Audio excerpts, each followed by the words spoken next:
If God ever gives you the opportunity to break completely, please take it. It is the most profound transformational opportunity of your entire life. Woo! That is, say it again. There is something on the planet that's really testing people. Are you going to stay of light, or are you going to get pulled into the dark ego of the energy that's trying to pull us down?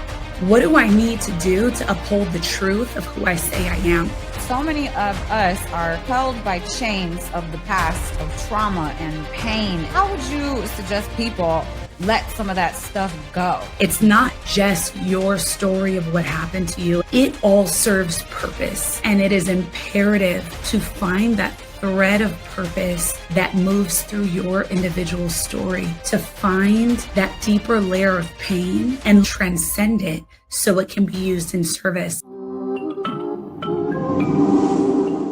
Yeah, you better. Cause you want this, I want this. Everybody in this world should have it. Stop illusions, it's in your hands. Show yourself, reveal it to them. Yeah, you better. Take the time to recognize it. You won't leave me even if you try it. You're the artist, and the mess, and happily be found the new in your hands. Hey, everybody. Welcome to another episode of Unlimited with Elisabeth Carson. My name is Elisabeth Carson, and today I have a very special guest with me, Devi Brown. Oh my gosh, Devi, thank you so much for joining me today. I have been following your work for quite a long time, and you are just a powerhouse out here of beautiful, feminine, divine energy that is out here healing the world and just, creating incredible positive vibes. So thank you so much for joining me today. I appreciate it. Oh, I'm so honored. Thank you so much for having me. And thank you so much for the work you put into the world. Because my God, we are bringing consciousness to not just the forefront, but I think we're bringing consciousness really intentionally evolutionary forward. Absolutely. And that just gave me chills, seriously, because you know what, Devi, I woke up this morning and just with the state of the world as it's in right now, it's just, I cannot believe that we're literally in 2025 and we're looking at a war potentially. It's like, I just, my heart goes out to the world, It's so wild. It really is so wild. I've been thinking much like that, in one hand, I've been holding okay, what? There are certain things you think societally we may have moved past. Mm-hmm. And then on the other hand, I'm just yeah, I'm human on earth. There has never been world peace. There is constantly fights for power and control happening. And this is what all the civilizations felt like when these moments came for them. It's wow, it's unfathomable. Why do you think that the world is in the state that it's in? In my opinion, I really feel like we're a little bit out of balance of energy, right? It's more masculine. That is kind of encompassing the earth right now when, it should be a more balanced and a little bit into feminine creation, which makes peace, prosperity, and love and light and all that. So what's your opinion? What's your take? Oh my God. It's so interesting because I feel like, and I recognize this in you, I feel like we're both these people who have been looking at the history of civilization, the history of consciousness. And as much as I think we lean into, deservedly so, the power and the archetype of the matriarch and the feminine and reclaiming that, I have not seen enough historical evidence of us really holding that frequency on the planet long term, at least not in what has been revealed yet, right? That we know of right now. And so it's I've been thinking a lot, is this just the great conundrum of the human experience that has been happening for thousands of years? Have we ever made it to something different than this? Mm-hmm. Has there ever been that balance, or are we still fighting to have that embodied on earth, So I think, I absolutely agree with you. It's ego gone unchecked. It is masculine energy out of balance. It is this denial of the power of the feminine, this denial of the power of the earth and the respect and the reverence we need to have for Earth and for humanity as an experience God created. And I'm also like, I just don't know that it's ever been any different. I don't know that we have ever had like a healed masculine force in power on this planet. That's a good point. That is a good point. I've never thought of that, but I really agree, actually. I do. I really agree. I mean, it manifests on the planet with, what we're seeing, with this craziness. It's really wild, Devi. And, what would be your advice for people that are kind of consumed by this, right? I mean, I try to pay as little attention to these things as possible, but it's like, we do need to know what's going on around us, right? We got to be aware. So what about the people that are so deep into it, can't get out of it, and are just watching all this craziness? Like, what would you advise for those people? God, such an important question. And I'm like, this is the question of humanity right now.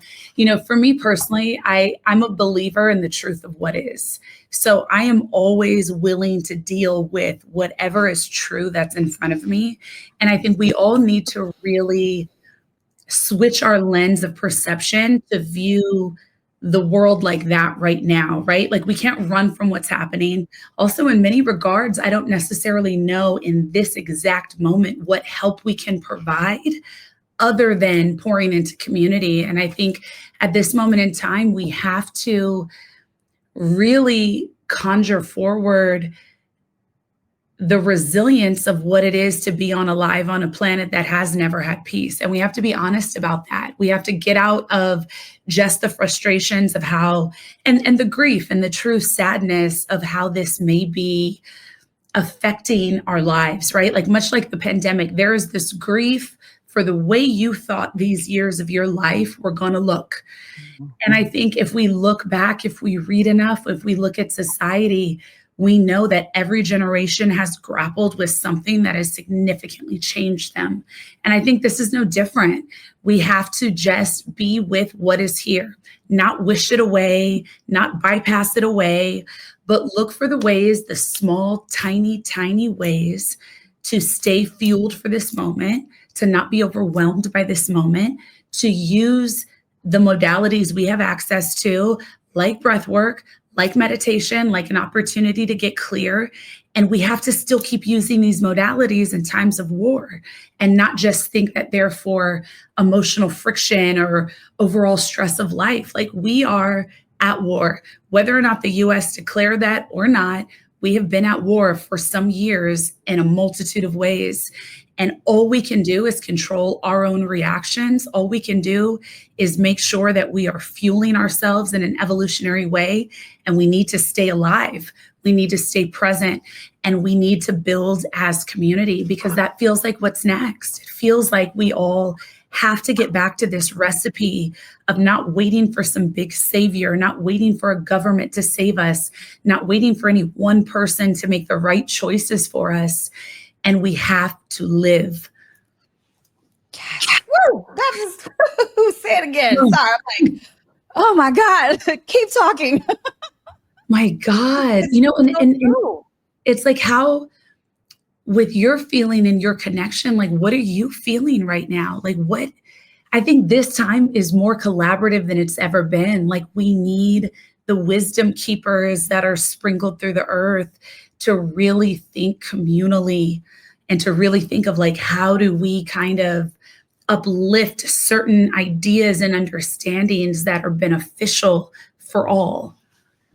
Yes. And I mean, you said this word a couple of times, presence, get into the present moment. And so many of us are held by chains of the past, of trauma and pain and things. And it's like, how would you suggest people let some of that stuff go? I mean, some people just feel so heavy in the present, Yeah. Honestly, this is a time in our lives where I believe everyone has to diligently do their work and do their work with dignity. And like, we all have our things, right? And I think part of the way that the world has unfurled and been revealed since the pandemic has been to lead many of us to those deeper layers, right? Even those of us who have been doing the work, what have you been bypassing? What are the pieces, those little private pieces you've still kept inside and haven't wanted to really look at yet? And I think we're commanded and compelled to look at them now and to get free from them because, we've had time to do our individual work. And now it is time to push that forward into the community work. And I think whoever is grappling with those seeds of trauma of their personal human experience, this is the time to reckon with it. This is the time to also look at it as something that is useful. It's not just your story of what happened to you. And I say that with reverence, and presence and patience for everyone's unique experience because life is hard. And some of us have been dealt certain things that are very hard to utter aloud. So I don't want to take away from how hard it is to do the work or how much some people have been through individually. And it all serves purpose. And it is imperative to find that thread of purpose that moves through your individual story, to find that kind of deeper layer of pain and look to not just understand it, but transcend it so it can be used in service. All of us have things that we grapple with, and those things eventually become part of our wisdom and part of our service. And that's what the planet needs right now. Yes. I really feel that people that have kind of upfront their trauma, right, and been through so much stuff are really here to kind of grow soul-wise. So then they're capable at the age, of understanding where they can teach others. Like it's kind of like an upfront thing, I feel like. And, I love that you say find the purpose within the trauma. I always tell people find the gift in your bad situation because there's always a gift, always. And usually it's like the gift is the gift of your own freedom, and the gift is the way that you learn how God uses you. I think something big we're missing in like our purpose conversations right now is like purpose is not just to be monetized. It's not just to now find another title that you present yourself to the world with. Like purpose is really like, what did that darkness or that darker kind of harder story and experience, what did that teach you about humanity? What did that teach you about the bigger story that's being told with your life, not just in this lifetime? It's like, what are you healing that you have been working towards in so many different lifetimes and so many different kind of energetic fields and realms? And like, how can that be useful to not just you, but to other people that need that medicine of that experience right now? Yes, the medicine of the experience. That's so freaking true. You know what, Devi? I was reading your book and I just, in your book, you talk about a divorce. And, I just recently, well, not recently, I'm kind of just going through it right now. And, this is one of the most teachable experiences I've ever had in my life. It's like the dark night of the soul I've been going through. But just to grow through this is insane. I mean, if you're able to go through something so hard as this and just learn every step of the way, I mean, this is probably the biggest spiritual lesson I've had in my life, and I get chills as I say that.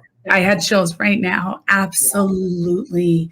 Yeah. And my God, like Elisabeth, I feel like women and men too, whoever has gone through something like this, right? Like that is what we all come to find. Like, my God, is this the deeper layer of work? Because we get confronted with everything that's unfinished in our intimate life when you're in divorce. If you let yourself, right?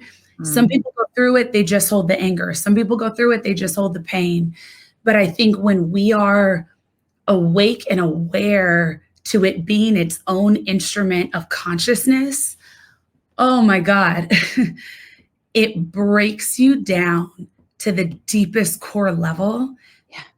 And then it rebuilds you to something you didn't even know, that you couldn't even fathom about yourself. Like, my divorce is the greatest thing that ever happened to my life. Like, next to my son's birth, the greatest thing that ever happened to me. And by, I think, staying in it, I think a lot of times we move through pain and we're just trying to be done with it, especially in relationship, right? Because it's like, depending on what led us to divorce, it can be, you know, the big F you, the big, like, I'm getting out of this. I want my strength, my freedom, my sovereignty. But we have to make it real and not performative. So that means you have to bring the disappointment and the pain and the confusion and the unfairness of the relationship down in a core soul level. So we can say, like, what was every other time I met this pain and didn't let myself feel it? What even led me to this choice, right? Like, we have to be honorable enough to our own lived experience to take responsibility for that co-creation so that we can really understand it and get to the new experiences. Yes, exactly. Exactly. It's like, you know, I really feel like on this planet right now, there's a real spiritual thing going on between light and dark. And I feel like it's really just testing people to the fullest, because, like, you know, when you're about to go through a massive change in life or, you know, transcend something, it's like all of your life gets stripped away.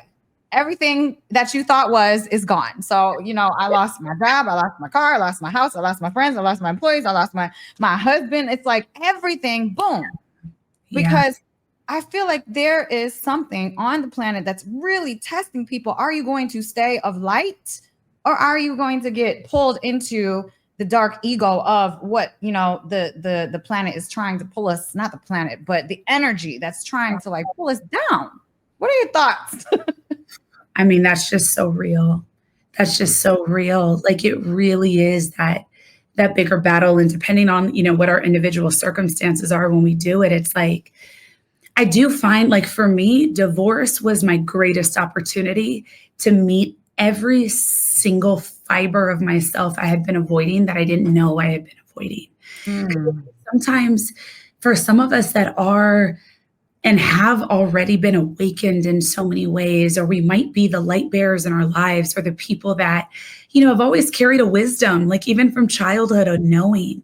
I think divorce, it confronts us with the very sophisticated ways we may have hidden ourselves from ourselves, or we may have avoided some of those deeper layers or bypassed them. Because I think in relationship, you know, as women, we do so many things, and there's so many ways that we hold the emotional weight of the entirety of the relationship. And when we take that part away, and when we stop sometimes healing or projecting or looking to uphold the other person, we find all the areas that we really need to do that for ourselves, you know? And I think for me personally, a big part of my deep understanding that I didn't really want to look at before I got divorced was how I bypassed other things I needed to emotionally heal about myself by really throwing myself into martyring for a relationship, martyring for another person, putting someone else's well-being over my own. As women, we're trained to look at that as being so righteous. We're trained to look at that as being the truth, the sum of what our lives should be, holding everyone else. Divorce really gives us an opportunity to feel everything we never let ourselves feel. It can be anger, it can be pleasure, it can be fear, it can be loneliness, it can be sadness, it can be our own ways that we didn't go after our dreams because we wanted to put it into someone else or something else, right? There's so many things for each of us, and divorce will lead you to it. It confronts you with this sense of sometimes profound strength and profound failing, right? It can lead you, depending on the relationship, the dynamic of your ecosystem, it can lead you to feeling ashamed, humiliated, embarrassed, so many things that it's like, who wants to feel that regularly? It gives you the opportunity, I think, to become sovereign in ways you couldn't fathom. Like even the strongest of us, when we think that we're really dialed and aligned, it gives you an opportunity to become even more of that in a way that I think eventually we're really grateful for. Yes. Yeah. I mean, it's been a ride for sure. But I've learned so much about myself, and I've learned so much about women in general, and just watching this energy take hold of the planet right now. I mean, I just know so many different people that are being, getting divorced, ripped apart, losing friendships. It's just, there's so much, I don't know, going on. And what I've really noticed is that for women on the planet, I feel like we've really lost ourselves, and we've really lost ourselves in being like that message being pounded into us that we are supposed to nurture, take care of everyone around us. We are the caretakers. We are the head of the family. We take care of the kids. We take care of the husband. We make sure everybody else is okay. And then we get stuck and we have no glass to pour from. Like for us, we have empty cups. And so that's why autoimmune disease is 70, 80% women, Oh God, let's talk about that. Like that is so important for us to be talking about and hearing. Yeah. As someone too that lives with autoimmune, that lives with chronic pain, like there were so many years of my life, decades, that I didn't understand that was stemming from the relationships I was in and all the unfinished business I had. And it's like you're walking around wondering like, what's wrong with me? Why am I in pain? I'm a good person. The stat that you spoke to, what's wild is 80% of autoimmune cases are women. 70% of the 80% are women of color. That is horrifying. That is shocking. Like that let us know whatever this system that has been forced on us. And I think about this all the time. What you're saying is so real. And it was such a big part of my divorce journey and laying down that mantle of martyrdom, like taking off this badge of what it is to like build a man, to care for a man, to care for a family. It's like, I think some of us, can take pride in this and the way that we show up as like this helpmate to a man. Like I used to be like, I'm a kingmaker, right? And I would wear that as like this powerful thing of like, I know how much value I bring and add to who a man is and who he can be. That sounds great. That sounds powerful. It is true and accurate. And that's actually not how I was meant to use this power. I was meant to embody this power for me, for myself. And then whoever is around me, absolutely, we are all meant to divinely inspire one another. We are meant to be inspired by that and then led by God to build that in self. But I should not be the builder of that in them. If I am, that already creates a dynamic that is unequally yoked. And so even being honest, I think for some of us about holding space for a man to be who he is and to be led and to become that without us inferring all of the time. That's another way that we take away from ourselves. We find pride in that, but we don't give it to us. We don't give our own strength to ourselves. We don't live our brilliance. We don't live our wisdom. We don't live our radiance to the degree that we could and should. And we have to also take away the sense of judgment around ourselves that we don't naturally do that because society trained us to be this way. Society trained us when we were babies, we were given baby dolls to take care of, right? Like we're 3, 4, 5 years old, changing the diaper of a toy baby and playing house with this. So it's like, we have always been ingrained to outsource our care, to outsource our work.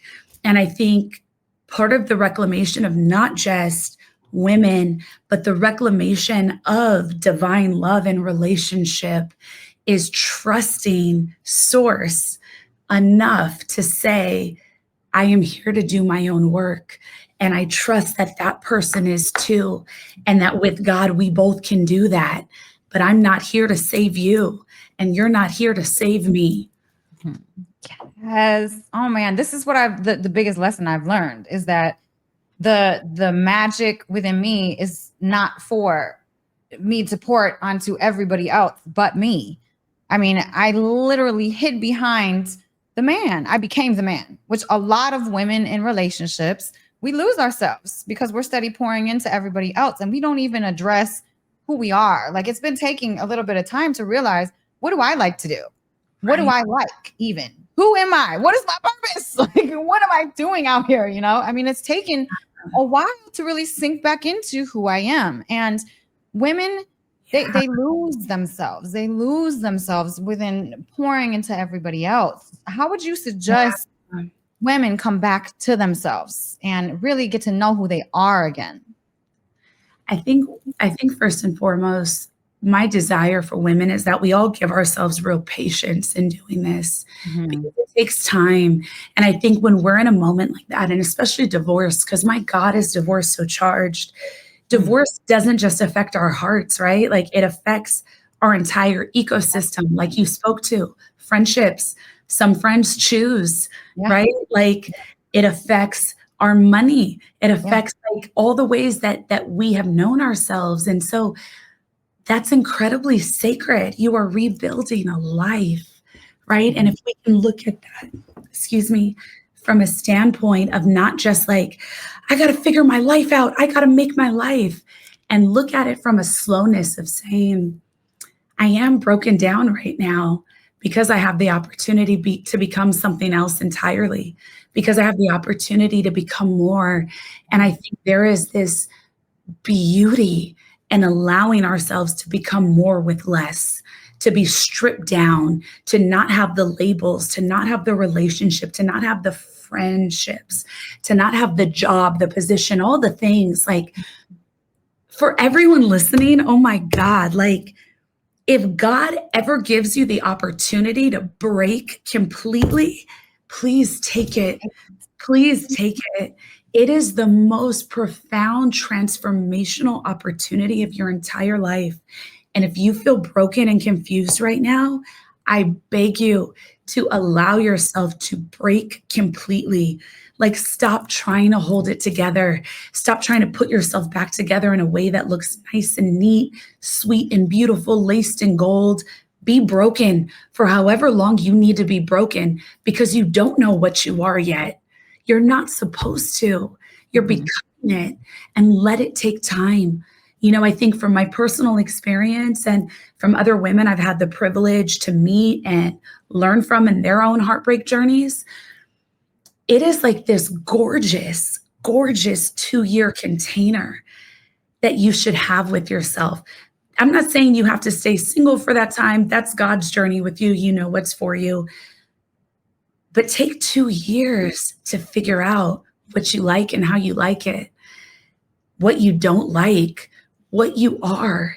You know, it's like when we do give our magic to sometimes a job or a workplace or a man, it takes time to understand how our magic uniquely works just for us, how to harness it, how to hold it, how to choose when to give it and not feel like we automatically have to pour it.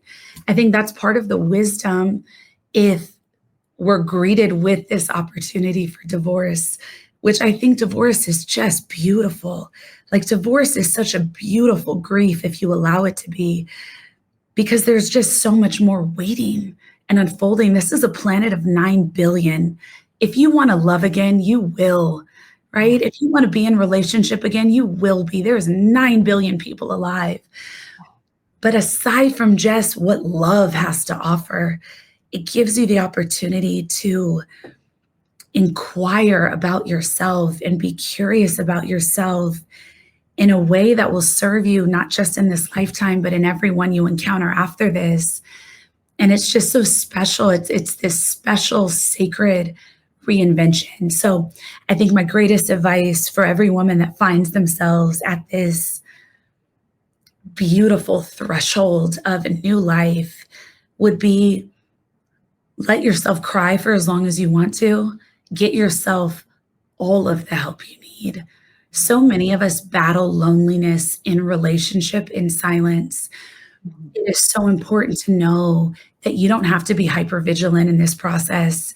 You don't have to be this strong, shining example, and you don't have to tell the story right away. Almost no one in my life knew I was divorced until a year after it happened.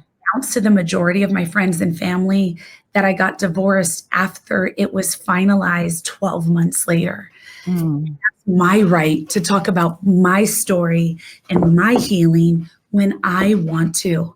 So I think be as private as you want, be as seeking as you want and feel to be, find new people that have the capacity to hold a weight this big.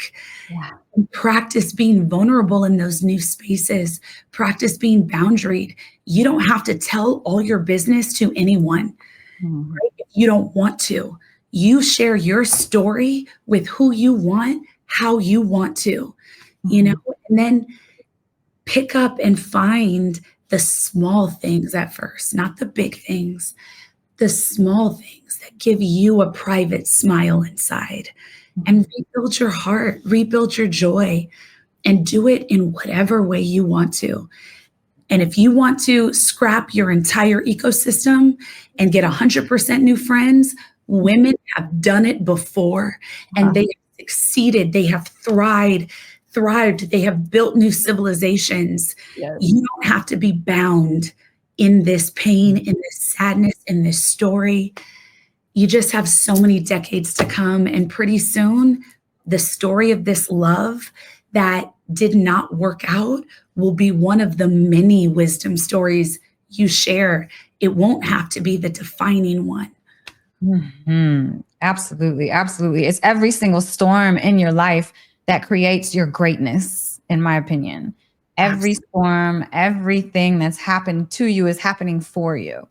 And that's another big lesson that I've learned through this divorce. I mean, I was stuck in masculine energy when I was inside of my marriage, and it was just work, hustle, hustle, hustle.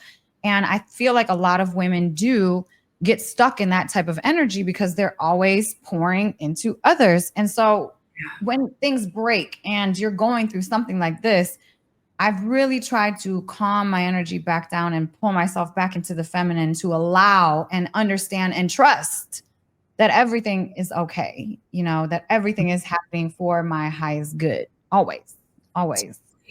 Yeah. And, to the point of what you're saying, I think that more than anything is like what the invitation of a divorce is, or a big kind of life milestone that kind of rocks you. It's the invitation to really figure out and define for yourself what your femininity is and what it means to you.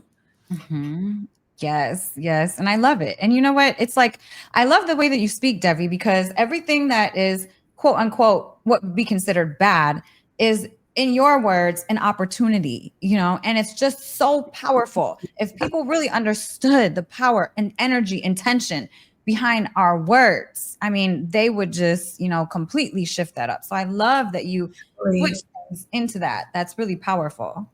Thank you so much. And I think that is what any person who has ever overcome anything has done. And I may be saying it out loud, but you've done that before. I've done that before. Everyone listening has done that before. At a certain point, you get sick of your shit and you get sick of the way life is unfolding, and you say, I have to triumph.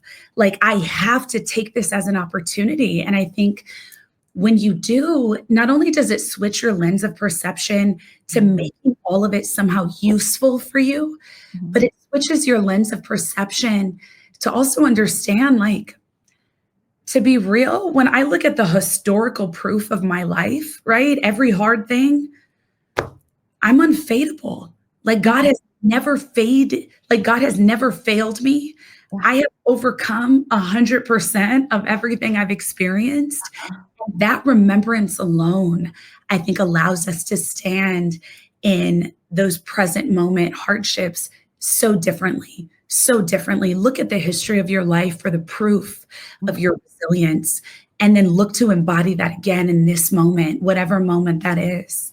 Yeah, I always tell people, Devi, like everything is happening for you and you're the creation of everything outside of yourself. So once you can take that understanding and deeply root it within yourself, then you have full control over your life and you have full understanding over your life. You know, that bad thing happened to you, it happened for you because so you could ascend to this consciousness to be able to help these people. I mean, it's all tied together in a perfect divine map, right? I mean, Truly, it truly is. truly, truly. Yeah. So, Devi, what do you do like on a daily basis? What are your non-negotiables that keep you centered? Oh, I love this question because, like, my practice is something I feel so passionate about. And I feel so grateful to have landed there because I think, for so many of us that connect to this work, we look to develop these practices that support the work, right? And that's what like a daily practice really is. It's less about kind of like, oh, self-care. And it's more about like, what do I need to do to uphold the truth of who I say I am? Yeah. Right. And who I say I am is a woman that moves with mastery, that moves with emotional regulation. I'm a woman that moves with intention, with dignity and integrity. To be that, I have to meditate.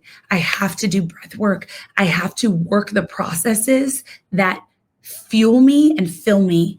And so I think one, it's looking at the work we need to do on ourselves with a level of devotion and not this kind of sense of a discipline that we can't reach or match. So it also takes time. It took me years to build my practice into what it is and a lot of creativity and curiosity. But my non-negotiable every single day, I meditate every day, non-negotiable. And I know at the beginning stages that's challenging for people. And for those that connect with my book, we have a whole meditation chapter that walks us through the harder moments to the peak moments of bliss. Breath work every day is a part of how I live my life in every moment. I love personally, cold plunge has changed my life. It's changed my brain. It's helped me to really lean into the divine neuroplasticity that's available to me to help create these new pathways so that I can live my work of who I say I am. And I would also say, as someone that lives with chronic pain, really intentionally tending to my body is a beautiful part of my daily practice. Sometimes I'm able, my physical modalities that have really helped me in a lot of ways are yoga and Pilates. Even if I'm not able to do those two things, I always, every day, make time to be sacred with my body, to touch my body, to be with my body, to stretch, to get into different positions that work for my back and my body design, to stretch my toes, massage my own feet. I massage my hands every day.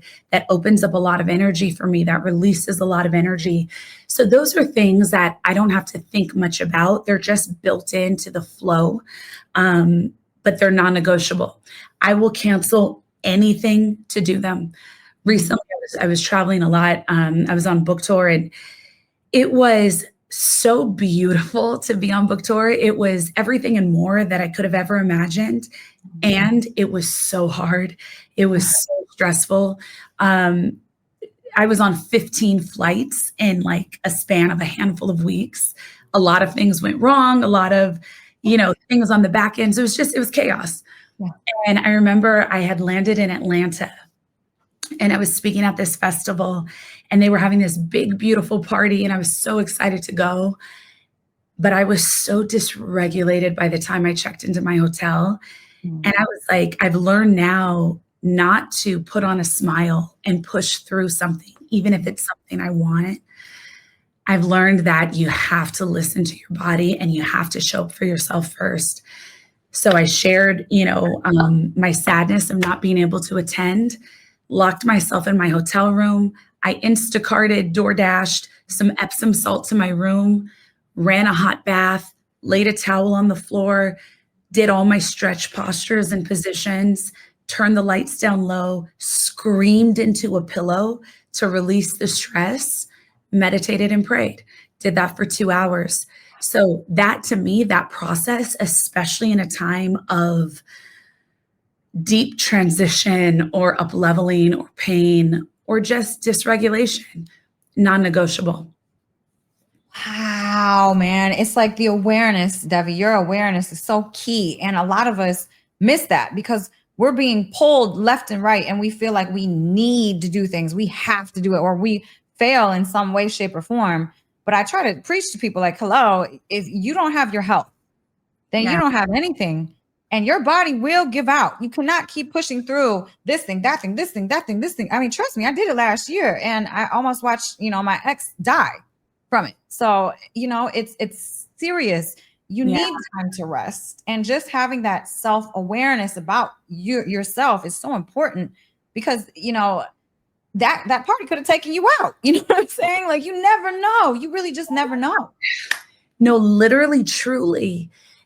And I think I'm so glad we're speaking to the nuance of this because people need to hear this. Like, we have been mistrained for the last 15 years to be in this boss kind of culture, right? Especially for women, this girl boss, I'm out here, I'm taking up space. I'm powerful, I'm doing this. And we're trying to replicate this societal masculine experience that one isn't even true. And two, we are different entirely. We are wired different entirely. We have different responsibilities on earth than men. And we have to honor that and not try to match that. And I think to the point of what you're saying, I did have that moment where I pushed myself too hard and I wanted to be all things. This past November, I flew to another country. I had 2 speaking engagements in that country. I did not feel good. I pushed myself to do it. What happened? I didn't make it to one of the experiences. I lost the ability to walk for 6 days. Oh my God. I particularly have a spinal issue. And so when stress presents, my ability to move my body leaves. So I'm in this other country. I'm diagnosed with exhaustion. I can't walk. The doctors can't figure out why. I have to get filled with all these injections just to make it on a plane to get home because of my stress responses. And in that moment, I was just like, and I think this is another key point. If you trust the timing of your life, if you truly have faith in your purpose, if you trust the way divine alignment moves in your life, you don't ever overperform. You don't have to, because you know the way you're supposed to reach the world is going to happen and you're prepared for it. So there isn't this belief that, oh my God, but if I don't go to that, what if this doesn't happen? If I cancel that, then this isn't going to happen. You understand the deeper truth, which is 1, impermanence, and 2, releasing control, trusting in divine will. As long as you are showing up in integrity, as long as you've done your work, everything you're supposed to be, you will be. Every way you're meant to impact the earth, you will impact it because it's written. It's not about how hard you work or how much you prove it. It is written. And so I think for us as women to do everything that we're describing right now, to say no to the extra things, to create the boundaries, to stop being martyrs, to pour into ourselves, it's also revealing how much faith we actually have in a higher power, right? And I think after I had that experience of exhaustion, and we go in waves, right? As people, we take care of ourselves really good, then we forget. Then we take care of ourselves, then we forget. Yeah. When I went through that experience, I sat there and I was just like, I deserve a body that's pain-free. I am showing up. I'm doing my work. I am helping. I am serving. I deserve a body that's pain-free. And I trust that if I listen to that wise body, God will still lead me to impact in all the ways I'm meant to. And I trust that that also doesn't have to mean a big shiny billboard someplace, that even if no one ever hears my name again, I'm still being used by God and doing what I'm supposed to do. I love that. I love that, Debbie. You're so inspirational. Your book. Let's talk about your book. What gave you the inspiration for it? Like what made you write that book? You know, I think this book for me, it was really hard for me to write it. It was really true for me to write it. I wrote my first kind of rough draft shell of the book 6 years ago. And then I put it down. And there was something in me that kept saying, you know what you're writing. Like from 6 years ago, almost my entire chapter outline, my entire table of contents is the same. But I needed to live a little bit more before I could write everything that needed to come out in this book. And I needed to be removed with enough space in between the experiences I wanted to write about so that I could embody the healing and the wisdom of them before I shared it. So my desire to write this book was really rooted in the years that I've been teaching and sharing and facilitating. I found this one common thread that I was also guilty of, which is most of us who are drawn to work on ourselves tend to intellectualize the work. We're all usually highly intelligent and very brilliant. Like people that are brought, that read the self-help books, that go on retreats, that do the modalities, that are really drawn to consciousness. We're very gifted people. We're usually extremely highly intuitive and highly intellectual. Because of that, we are also the most sophisticated group of people at self-avoidance in the ways that we really deeply need it.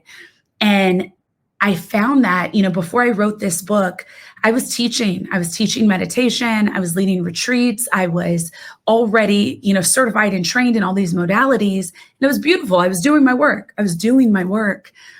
And there was still this well of work in the pit of my stomach that I hadn't touched yet because I wasn't ready. So I understood the work. I understood how healing could occur, but I hadn't yet trusted all the work enough to release the control and let that dam break and let everything that I had been holding in those deeper layers that I then came to uncover after my divorce, really let those things out. And so I was looking to write a book for the intellectualizers, for those of us that think our healing, but haven't yet allowed ourselves to feel our healing. We understand all of it, right? We get how the processes work. We have deep respect for it, but we haven't yet given ourselves over to the constant death and rebirth cycle that's needed to do it. We still want to hold healing in this kind of neat, tied in a bow, beautifully sacred way of how powerful we are and how aligned we are. But the truth is, when you do the practices, right, when you let yourself embody the work, which has to happen not just through our minds, but through our hearts and our bodies, through somatic process, when we give ourselves over to that sometimes dark, tedious process, that's when the truth of who we are emerges. That's when we are actually reborn into something else. It's when we aren't just performing the work, we're living it at the deepest level. And so the way that I wrote this book was really in service to giving these processes to the fullness of our human experience. So we understand that, of course, our human experience, a holistic view, means we have experiences mentally, physically, emotionally, and spiritually, all within this human technology, this shell, this bag of bones that holds us, right? And so I wanted to write the book in a way that even the biggest brain that loves to make sense of all of it, right? That goes to therapy and is like, I know why I'm this way, and these are the words for it, and this is what happened to me, and that's why I do this, was actually able to be companioned into certain processes in a way that allows you to have felt experience, so that not only do you understand, you transcend the behavior. I know so many people, and I'm sure so many of us do, and I'm not saying this as a judgment or a criticism. We're all wherever we are. But there are so many people, even people with millions and trillions of followers, that have all the right words, but their life isn't the proof of what they say they are. Right. I think for all of us, when we're looking for teachers, when we're looking for wisdom keepers to meet us wherever we are, and we're all going to have many teachers. You should not just have one unless it is God. We are all going to have many teachers. We have to be discerning, and we have to actually look at, am I drawn to this work because of how shiny it is, how well packaged it is, how aspirational it is? Or am I drawn, or how popular it is? Or am I drawn to this work because that person has fruit on their tree? Because that person's life, it actually shows that if you do these processes, this is how you will live, which means, do they have stable, nourishing, evolutionary relationships in their life, friendship and otherwise? Do they have strong boundaries? Do they have love in their heart for themselves and for everyone? Do they live based on a cycle of manipulation, which is trying to get or create perception about themselves and others? Or are they who they are, irregardless of outside validation? And I think those are important things. And we're all at different levels of that, because to be alive is to be influenced by so much and to be evolving. But I think it's imperative that we don't just understand things, we have a felt experience, so that we're not just walking around telling people who and what we are. They can feel it in the fibers, in the pores of who we are when we enter the room, because that's the only way things change. There's this, I'll end this thought with, there's this quote that actually Deepak Chopra has said that has always resonated with me deeply, where he says that motivation is the lowest form of inspiration. I think about that all the time when it comes to the way that I'm inspired, and when it comes to the ways that I at least hope and intend to inspire and encourage others. I'm not just trying to get you fired up. I'm not just trying to motivate you to get out there and do it and da-da-da-da-da. I want my lived experience, the way that I can embody grace under fire and hold it and show it, the way that we can walk in the world and not look like what we've been through, right? That should be the inspiration of not why you should be like me. We're all different.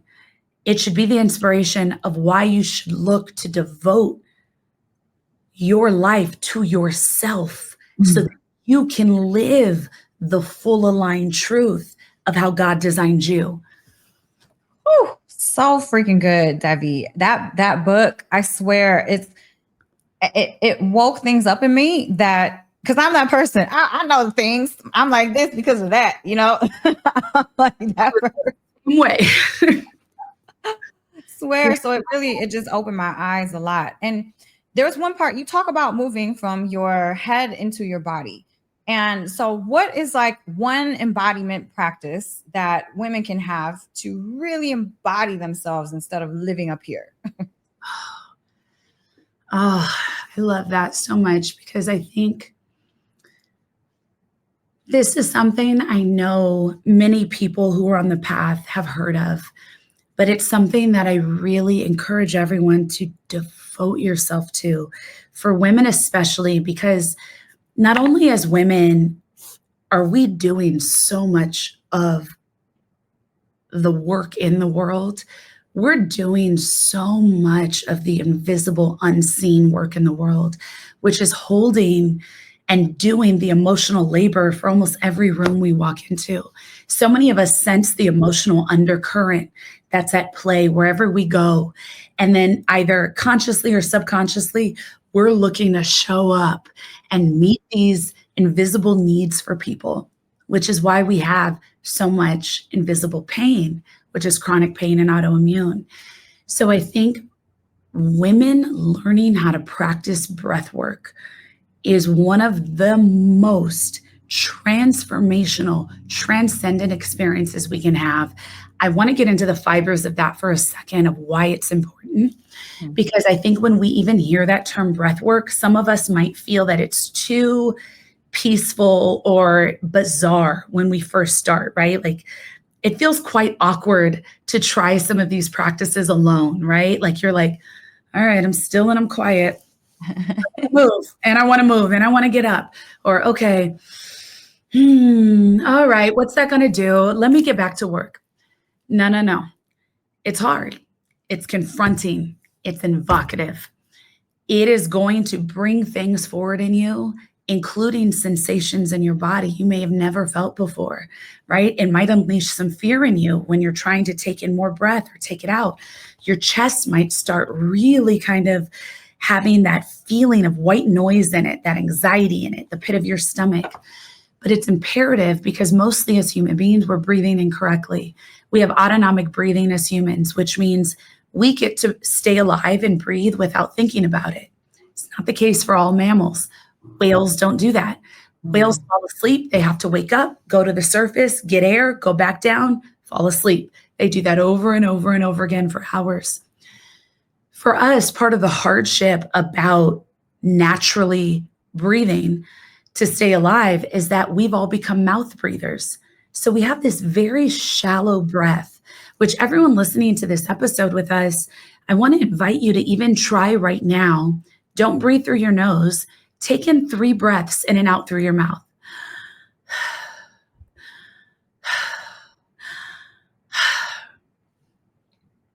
Okay, notice how that felt.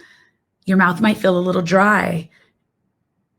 Your chest might feel shallow, right? Like that breath stopped at your heart when you breathe through your mouth. It doesn't really go down to the belly and up. It stays right there in your chest, and then it goes back out. It's like a dehydrated breath that is keeping you alive, but it's not circulating through your body.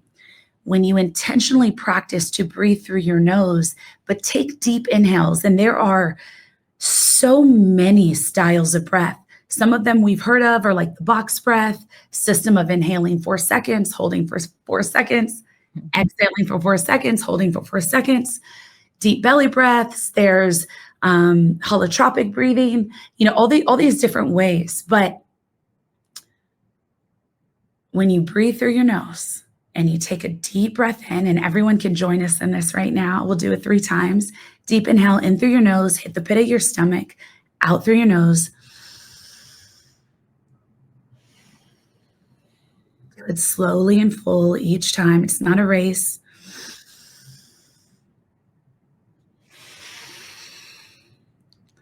Last deep breath in through your nose.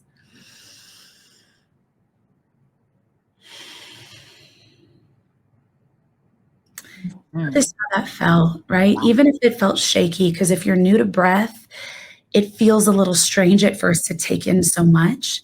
Or if it felt really beautiful and centered, just notice how that feels. Many of us will notice that that breath went far past the heart. It went down all the way to your womb, went all the way up to the top of your head, circulated through your brain, circulated through your body. That breath does so much. Regulates your emotions, grounds you instantly, allows you to have the truth and full access to your actual personality, not the dysregulated version of you that makes decisions all day or has reactions all day. And it also, that breath, it actually gives your brain and your organs the oxygen that is adequate to meet its needs. Scientifically, a lot of us have brain fog and extreme fatigue in our bodies because we are not getting adequate air, oxygen into us. So it's helping us with everything. The breath, one, it helps your body be healthful, be healthy, vital, and it helps you make better choices. It helps you regulate your emotions so that you can show up as who you say you are with your children, with your partner, with yourself, with your employees, with your community. And so that simple breath does so much. And what all women will find, what anyone who does it will find, is pretty soon you don't have to think about breath work. You don't have to make extra time in your day to do it. Mhm. Your body now has the muscle memory of how to correctly breathe. So I found that sometimes I'm in a high stress environment because, make no mistake, I find peace in myself. My life is not intrinsically peaceful. I'm alive on earth. I got the same BS everybody else has all the time. But I found that I can be in a high charged moment, and without even thinking about it, I'm going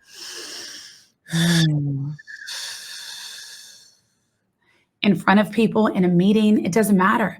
My body knows how to respond so that I can be myself authentically in all the moments that I'm in. So beautiful, Devi. And that is so important. Breath is life. Breath is life. And it's the only thing free that we have on the planet. And so everybody better utilize it a little better, okay? Listen, everything got a cost. We got our breath, Exactly. and is how we wield that power, which I think is so important for us to always remember. Like, we have power and we get to choose. Do we use it for good? Do we use it for ego? Do we use it for dark? Exactly. Devi, you're just full of so much wisdom. At the end of my interviews, I always ask my community, I tell them what guest I'm having, and they always get to ask questions. So let me find one for you. Let's see here. I'd love to know, what's the number one method or technique recommended to not remain stuck? Ooh. Says Nitty. Beautiful question we can all relate to. I would say, first and foremost, you got to get sick of your own shit. To be honest, whenever we find ourselves in stuckness, we're participating in it. It's a co-creation, right? We're not in a cell. We're not held there against our will, unless you are. And if that is the case, everything you can do to find help and share what's happening, please do. There is support for you. But we aren't stuck, and I think that's the part that we have to find our power in. You can move. You can change your circumstance, but the only way any of us can do that is by changing our choices. So when you feel that energy, it means a different choice has to be made. Something, and every choice in and of itself is creation. So what are you creating, and what are you participating with, and where is there opportunity for something new to arise? Yes, I love it. So good, Devi. Where can people find you? Are you working on anything different? Where can we get your book? All the things. Yes, thank you so much. And just thank you so much for the opportunity to be on your show and to share this beautiful conversation, and for the opportunity to go deep by both being vulnerable in our life experience. I think I'm always so grateful to have conversations that can take me to the root of the root, into the core. And you're just absolutely stunning. So it's such a pleasure to be with you. Thank you so much. Thank you. I think, everyone can find my book in all the places you like to read. I have an audio book too. It's called Living in Wisdom. My desire is for this book to be a companion. I want it to stay with you for years. I want these practices. I want this book to be worn and tethered, and shared. And so you can get it on Amazon, you can get it on Books A Million, Barnes & Noble, or just join me on Instagram. I have a podcast called Deeply Well. We have all kind of beautiful episodes about taking us to those deeper layers of wellness. And I have some retreats I'll be announcing later in the year. So the best thing is, please connect with me on my website, DeviBrown.com, and also on IG at Devi Brown. Awesome. And you guys, all of the links will be below. And again, Devi, it was an honor to have you on my show. I mean, you literally are a light in the world that everybody needs to see and feel. So just thank you so much. Thank you. I really appreciate it. Thank you so much. All right, guys. Until the next episode of Unlimited with Elisabeth Carson. Perfect timing. All right. Peace, guys. Peace. This podcast is for informational and entertainment purposes only. The views expressed are those of the hosts and guests and don't necessarily reflect those of the producers or affiliates. We do not guarantee the accuracy of the content. Please verify information and seek professional advice when needed. By listening, you agree not to hold us liable for any actions taken based on this content. Thank you for joining us on this journey. We hope you enjoy the episodes ahead. Love unlimited, feel unlimited. Thank you so much for being here with me today. If you enjoyed this episode, I invite you to stay on this journey with me. There is so much more ahead. Courses, mentoring, healing circles, retreats, safe spaces to heal and grow. Make sure you subscribe, follow, and stay connected. We are not alone. In this journey, we're on it together.